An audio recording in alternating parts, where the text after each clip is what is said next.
I've played through Wizard101's first arc a lot, and after recently replaying all of it in my permadeath series, I decided it'd be fun to rank all the first arc worlds, including Wisteria and Grizzleheim, based off of these criteria. Did the world have good pacing, or in other words, did it ever feel like it dragged on too long or had too many long quests in a row? Was the story any good? Now, I know Wizard101 isn't lauded for its tight writing or storytelling, but some worlds are atrocious and some aren't. Lastly, is the setting interesting? The atmosphere and design of a world is enough to hook players right away, and good bits of lore or neat looking areas can be a massive factor in enhancing the experience of a world, at least for me. Keep in mind that this is a tier list and I'm not a game developer or a professional writer, so take what I say as an opinion, not a fact. If you disagree, feel free to comment, but just do so respectfully, please. I'm not trying to see World War II in the comments. Let's keep it a little bit peaceful and civil, all right? Kicking things off at number 7, my least favorite world in Wizard101, and I know a few people are gonna be a little upset about this. It's Mushu. And you don't want to admit it, you don't want to believe it, but it's true. Mushu is doo-doo dog, and here's why. Now let's get the cardinal sin out of the way right now. This world is, oh, it's ugly. All the Arc 1 worlds are pretty ugly, but this one is the ugliest of them all, graphically speaking. All the environments are like kinda samey. There's some differentiating factors there, but they're all kinda samey. The sky is blue, it's one color. Open a document in Photoshop right now, and then you got the bucket tool and put blue in the document, you would get the Mushu sky. You would get this disgusting one shade blue mess. The dungeons, man, these dungeons suck. And even now they've added the teleporters, which again has helped a bit. It's like an hour plus for all of them. I might be a little bit biased on that in a negative way because I was playing Life, and pretty much every school but Life and Death have an AoE at this point. I didn't have one, so it made everything take a lot longer. But man, those dungeons, nothing in the entire game, even in Dragonspire, where there are dungeons that go on for for hours, they don't feel this bad. None of them feel as bad as like Shirataki Temple. And the Crimson Fields, man, Crimson Fields gotta be the worst dungeon I maybe have ever played in this entire game. Maybe playing through Arc Jewel jogged my memory, and maybe some of them are worse, but man, those dungeons just suck ass. They're the worst. The pacing aside from that though isn't that bad. The XP gain you get is fine. Worlds like Dragonspire and Grizzleheim, where they give you really bad XP, it hurts my enjoyment of the worlds a lot because it really makes you feel like you're not accomplishing as much as you were in other worlds, again, like Mushu, Wizard City, Marley Bone especially. Now, Mushu's theme, I'll give it to him. It's cool. I like it. It's a bit generic, of course, but so is like every world in Wizard101, so using that as a detractor is a little bit ridiculous for one world in specific. The only issue is, oh, Pirate 101 did it so much better. In Pirate 101, there's like, you get to see all these samurai clans and their warlords and they're vying for power with the Emperor being out of commission and sick. You don't see that in Wizard101. You just see a bunch of demon men. It's just very generic MMO story, and I'm not a fan of that personally. I think all the worlds in Wizard101 are decently fun to play. Mushu is just the least fun, in my opinion. Number 6, keeping it hot and controversial. I'm putting Marley Bone here. A lot of people like Marley Bone. I still kind of like Marley Bone, and I used to put it somewhere around here or here, but having played it recently, I've soured down a little bit. Here's why. So I think everyone who's played Wizard101 knows that King's Island, the developers, they have this sense of humor where they insert popular pop culture references and do like wacky little goofy humor with it. I don't really like it all that much. Sometimes it's decent, and Marley Bone, they go way overboard. What if we make a Sherlock Holmes plot, but his name is Sherlock Bone, and then the villain is, instead of Moriarty, he's Meowiarty?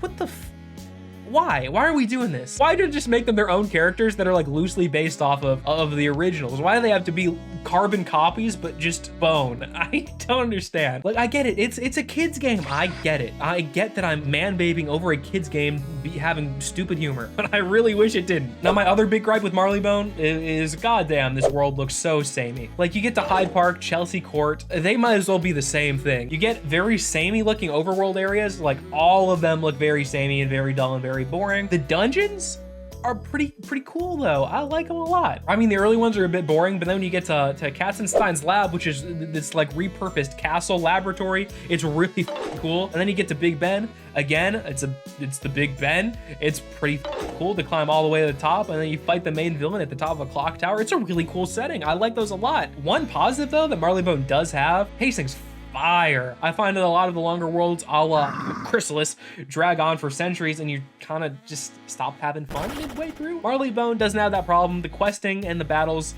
they're fun to play. The difficulty's balanced well. It's one of my favorite worlds from a gameplay perspective. It's just that the rest of it I don't really like. Grizzleheim's coming in at a hot number 5, and it's pretty much for the exact opposite reasons of Marley Bone. The pacing is the worst in the game, bar none, but everything else is great. When you're playing Mushu, the world stops and the world revolves around you and what you're doing. Whereas with Grizzleheim, the world is moving and it's shaken without you or with you. The design, the Norse theme, I love it too. Graphically speaking, it's one of the best worlds in the first arc, which isn't saying much, but it's saying something. One thing I also did want to mention that Grizzleheim does extremely well is using the universe that is the spiral and the magic of it to push along the plot. Not all worlds do that. There's this one member of the Raven people faction, and he uses like the transformed polymorph magic to disguise himself as like an influential bear man that he got rid of, and then cause strife within the bear peoples, within the bear community. They used a crown shop item to push the story along. I think being able to use the elements of the universe again to push the story forward and to make the story more interesting than it could have been, because it could have just been,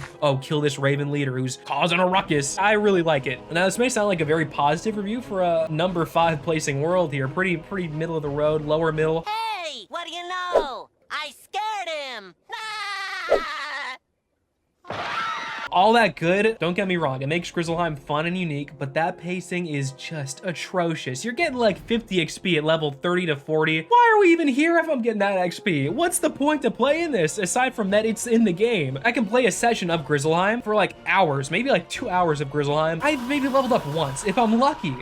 That doesn't feel good to play. It doesn't feel rewarding. I feel like I've wasted my time. I'm someone who doesn't like playing video games a lot because they feel like time wasters. If I'm achieving nothing while playing a video game, that makes it even worse. That's pretty much the only reason Grizzleheim's this low on the list. If its XP gain was better, if the rewards were better in general, I would put it probably towards 2, 3, 1, somewhere around there. Number 4, I got Crocotopia, and it breaks my heart a little bit to do that because I love Crocotopia, man. I really like this world a lot. I have a lot of great memories with it, but because of its pretty glaring flaws, I gotta put it at 4. It's ugly. I think it's uglier than Mushu, probably takes the cake as the ugliest world out of the ugly worlds. Also, it has the Marley Bone problem of all the areas look pretty much the same, except one's red and blue and purple.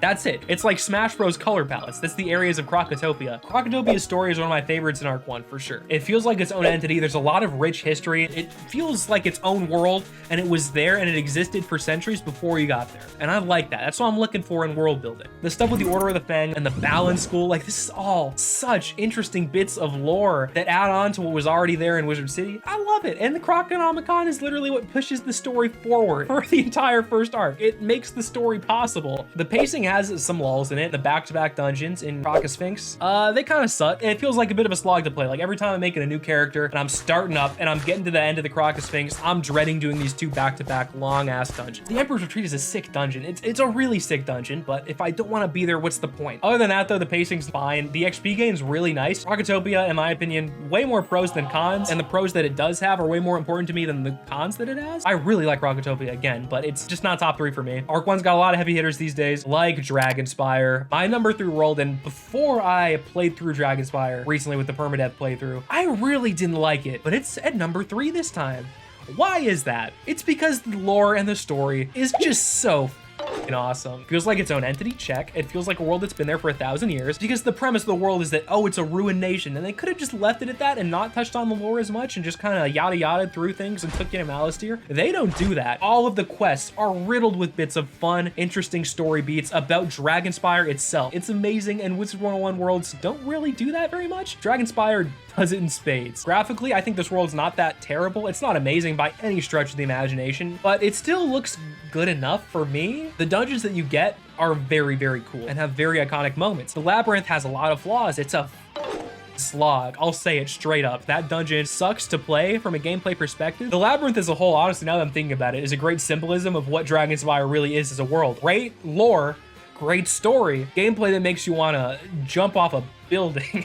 But it would be rude of me not to mention the final dungeon of Dragonspire, the Crown of Fire, where you face off against Malastir. It's got some clunkiness to it. It's still probably my favorite dungeon in Wizard101. There's not too many fights. It doesn't clog you up with quests and random defeat and collects, random roaming bosses. It doesn't do any of that stuff that the Labyrinth did that I hate. I would argue it could be a little bit more difficult, but that's a bit of a nitpick because at the time it was made, it was difficult, so I gotta give it some slack, and it's just cool, all right? The ending of Arc 1 was perfect, and I gotta give Dragonspire a lot of credit for that. I gotta put it at top 3. Number 2, it's finally time. Wisteria, we're talking about Wisteria. I know a lot of people are probably not too happy with me putting Wisteria at number 2. I don't know what the court of public opinion's thoughts are on Wisteria, but I really like it. I think it's one of the only 2 worlds on this list that check every box for me. The pacing is pretty good. It's not like standout. It's not like Marley Bone zoom in, but it's pretty good. It's up there with some of the best in Arc 1. Aside from Wizard City, graphically, it looks the best. That's of course because it was made later on in Wizard101's development, and it makes sense. The world is aesthetically pleasing from a thematic sense as well. I mean, the almost Floridian-esque theme to it looks really nice. I like it a lot. That's an entirely personal thing on my end. I just like that sort of environment a lot. The story, again, the tournament story, it shows you that there's a ton of different magical schools throughout the spiral. And even then, there's professors too that teach the same schools, just named differently with some slight changes. And that is so interesting in terms of its implications for the rest of the spiral and how magic works. It implies that like every area has its own different tweaks to the magical schools, and they potentially even develop different spells and styles based on their own environments. It builds lore for the entire spiral. I don't know if the writers did it on purpose or not. I think it's really neat. The story, I will say, isn't particularly anything to write home about. Oh, Wisteria faculty colonized the plant people and they're mad about it, which, hey, fair enough. They're trying to take the world back. A level 25 wizard shows up and thwarts their plans. So, hey, maybe they didn't have that much hope of trying anyway.